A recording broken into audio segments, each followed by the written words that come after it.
दोनों राजसमाज शोक से व्याकुल हो गए। किसी को न ज्ञान रहा, न धीरज और न लाज ही रही। राजा दशरथ जी के रूप, गुण और शील की सराहना करते हुए सब रो रहे हैं और शोक समुद्र में डुबकी लगा रहे हैं। शोक समुद्र में डुबकी लगाते हुए सभी स्त्री पुरुष महान व्याकुल होकर सोच कर रहे हैं।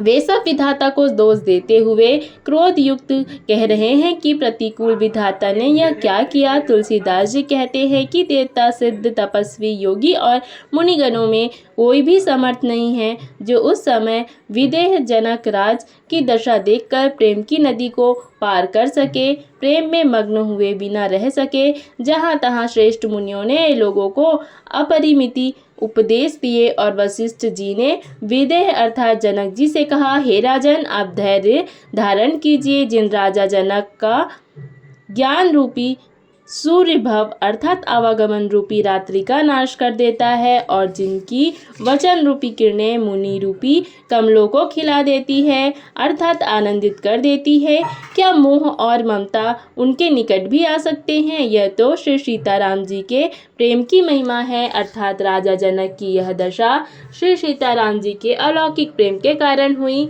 लौकिक मोह ममता के कारण नहीं।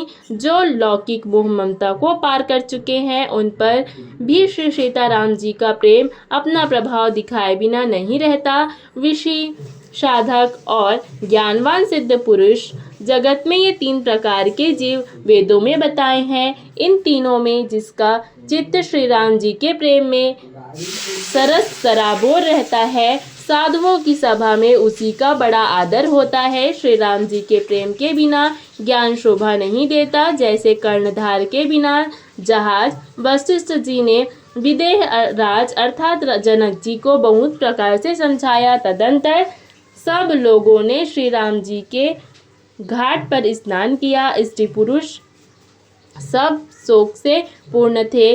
वह दिन बिना ही जल के बीत गया। भोजन की बात तो दूर रही, किसी ने जल तक नहीं पिया। पशु पक्षी और हिरणों तक ने कुछ आहार नहीं किया। तब प्रियजनों एवं कुटुंबियों का तो विचार ही क्या किया जाए। निमिराज जनक जी और रघुराज रामचंद्र जी तथा दोनों ओर के समाज ने दूसरे दिन सवेरे स्नान किया।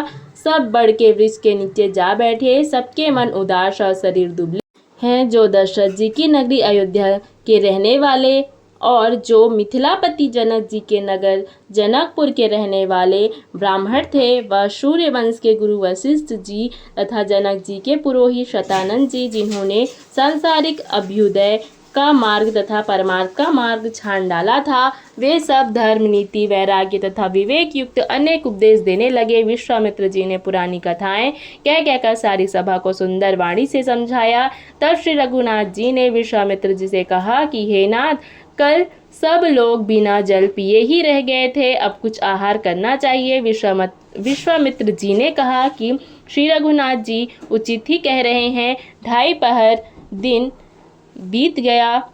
विश्वामित्र जी का रुख देखकर तिरहुत राज जनक जी ने कहा, यहाँ अन्न खाना उचित नहीं है। राजा का सुंदर कथन सबके मन को अच्छा लगा। तब आज्ञा पाकर नहाने चले।